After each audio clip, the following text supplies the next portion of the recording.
È davvero una giornata meravigliosa, non è vero? Assolutamente.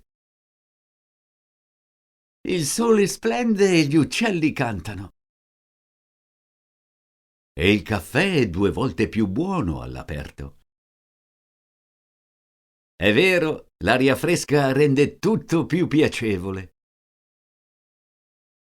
Amo stare all'aria aperta e godermi semplicemente la natura.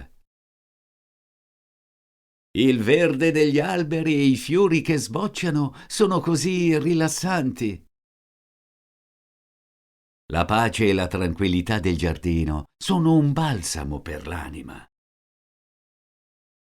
Sono d'accordo, è il posto perfetto per staccare la spina.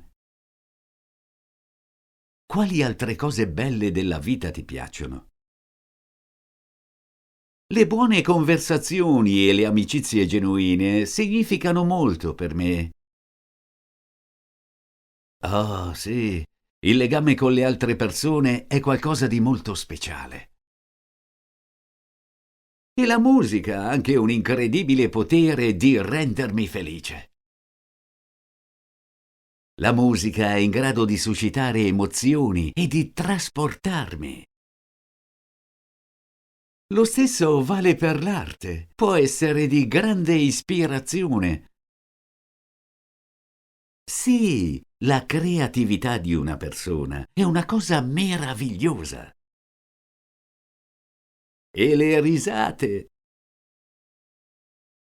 Non c'è niente di meglio di una bella risata.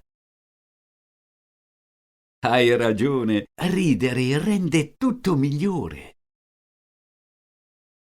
E il cibo? Il buon cibo mi fa sempre sorridere.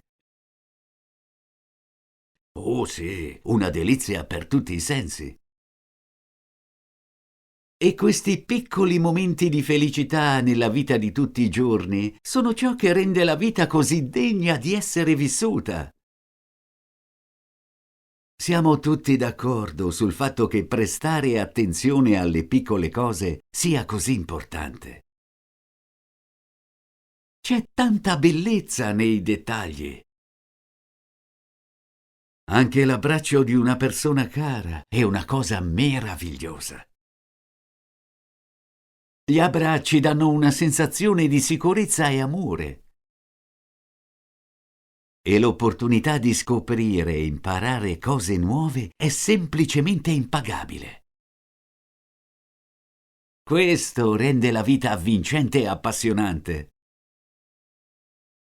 Sono tutte cose meravigliose che rendono la vita degna di essere vissuta. Sono pienamente d'accordo con te.